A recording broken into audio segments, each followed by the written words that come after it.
Let's talk sci-fi movies. Let's go.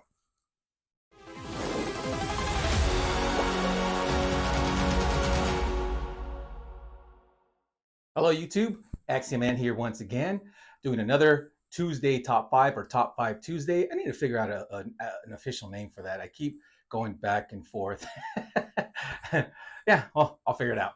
But for now, I just wanted to go over my lists. So many categories, so much information and selection, and it's awesome. It's awesome to actually do these top five videos. But in this specific one, I'm going to cover my favorite sci-fi movies of all time. As always, or I keep saying as always, but I've only said this a couple of times in the videos. These are so difficult to make, which is the fun part, because although there's a lot of top 10, top 25, I like narrowing it down to just the five for that reason, because it's a lot harder to just pick your top five, knowing you're going to leave so many out of your list. Hence, why I have so much fun with these. But for now, let's go ahead and get into the favorite top five for Mr. Axiom Man here. Let's go. Same as before, these are in no particular order. I do use a number scale just to kind of count down or count up, 5 to 1, 1 to 5. So again, in no particular order, number 5 on the list is Back to the Future. How can this movie not be on anybody's list? I mean, let alone your top 5, top 10. Back to the Future was one of the first movies I ever saw in an enclosed theater. That's right, ladies and gents. The first three movies I ever saw at a drive-in were Batman, Honey, I Shrunk the Kids, and The Karate Kid. Great movies in and of themselves. But for the sake of Back to the Future, it was one of the first movies I ever saw in an enclosed theater. That experience alone was just an experience, let alone watching Back to the Future with the song, the DeLorean, the story. And I was recently talking to a friend who watched, rewatched, and then rewatched Back to the Future. And we got into this long conversation about so many details of this film and how they still hold up. Good filmmaking, good storytelling will never get old. That's the point of making a film as iconic as Back to the Future, is that while we can discuss the ins and outs, the timelines, and everything involved with time travel, which drives everybody crazy, it's fun to discuss. And Back to the Future, I feel, is one of the foundations of time travel from part one. And I'm specifically talking about part one. I know it's part of a trilogy, but for this case, I'm talking about part one. I encourage anybody that's ever seen the movie to go watch YouTube documentaries or official documentaries, because they cover so much, and the amount of attention and detail that this film has even to date is mind-blowing. So mind-blowing that it just baffles the mind. But I could keep going on, but let's continue with the list. Let's go. Number 4 for me, as my favorite sci-fi movies of all time, Star Wars. Again, another movie that's part of a franchise, part of many films, but I'm talking about the original Star Wars. Do I need to say anything here? I mean, if you're watching my content, you probably already know what Star Wars is. If you haven't, if you don't know what Star Wars is, or if you've never watched Star Wars, which I still meet some people, no offense, but what's the matter with you? The original trilogy, the original film that debuted May 25th, 1977, is not only iconic, groundbreaking, revolutionized filmmaking, revolutionized Hollywood, et cetera, but it is worldwide.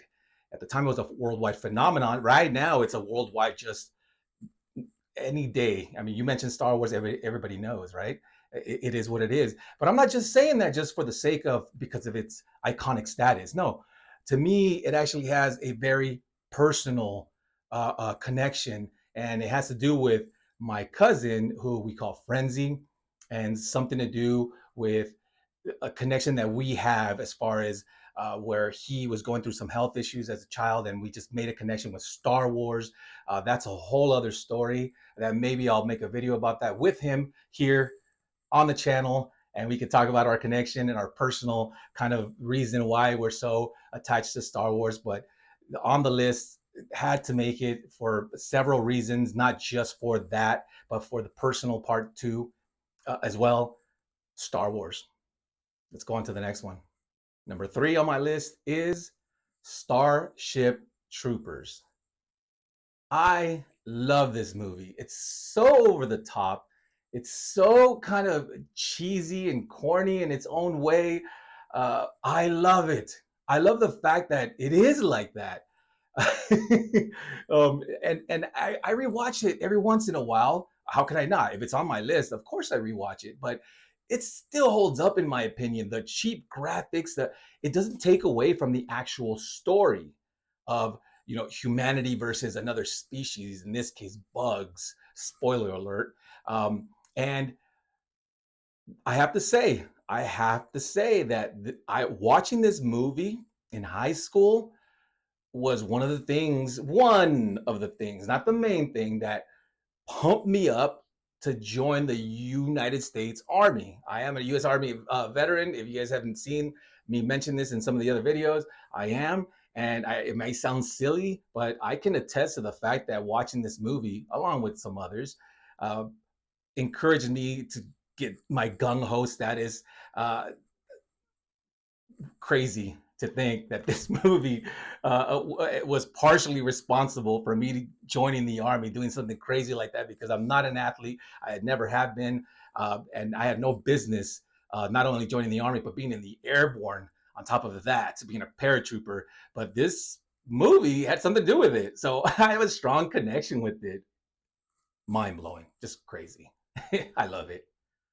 On to the next one. Number 2 on the list is the movie Lucy, a more recent sci-fi film. Why Lucy more than so many others? It's because I've always been fascinated. I've always been interested in physics and the. If you've seen the movie, I think you kind of know what I'm referring to when I say these things. I'm sorry if I sound a little complicated here, but it's like the exploration of the mind, if you were to open it up. But more important than that is like how it applies to the physical world, and how you can, right now in the world of physics, it's a lot of theory, it's theoretical, and yet even though we can't prove it, the math does math up.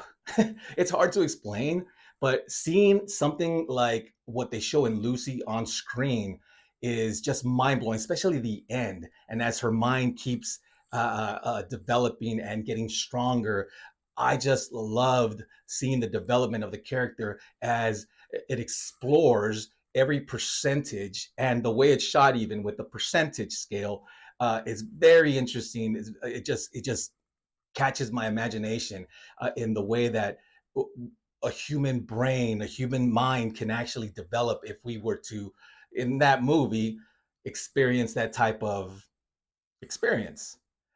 It's just, I can never not watch the film. And I mean, it does have Scarlett Johansson in it. That does help. Black Widow, right?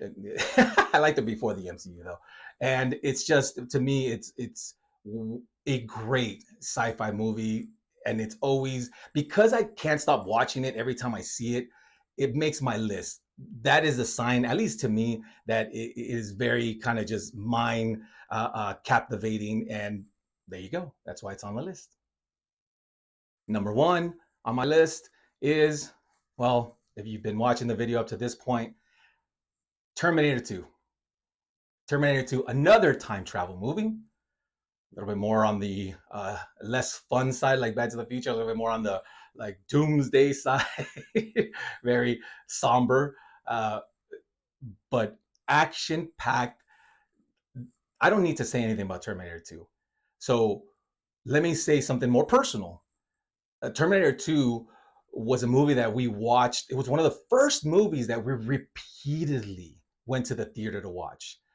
You know, sometimes that gets lost in how we watch movies now. But back then, when you had to go to the theater or go buy the VHS, which I couldn't afford a VHS tape when I was a kid, So you had to go to the theater, whether and you had to wait until that movie went into like the dollar theaters or the $1.50 value cinema theater. But I watched that in theater so many times, and not just me.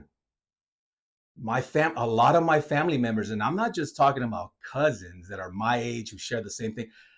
I'm talking about aunts and uncles, specifically a few of my aunts who can never stop quoting the movie, even to this day. They quote the movie and the most obscure references too. Not just your "I'll be back."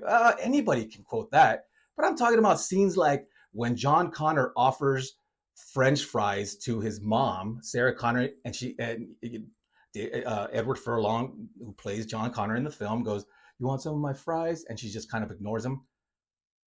I have an aunt who still quotes that, "Do you want some of my fries?" And we still do it like in person, and we know exactly what, what we're referring to. I'm talking about like that level of detail. I love this movie. I mean, who doesn't? The film itself holds up to this day. Arnold at his best. He's the king of the one-liners.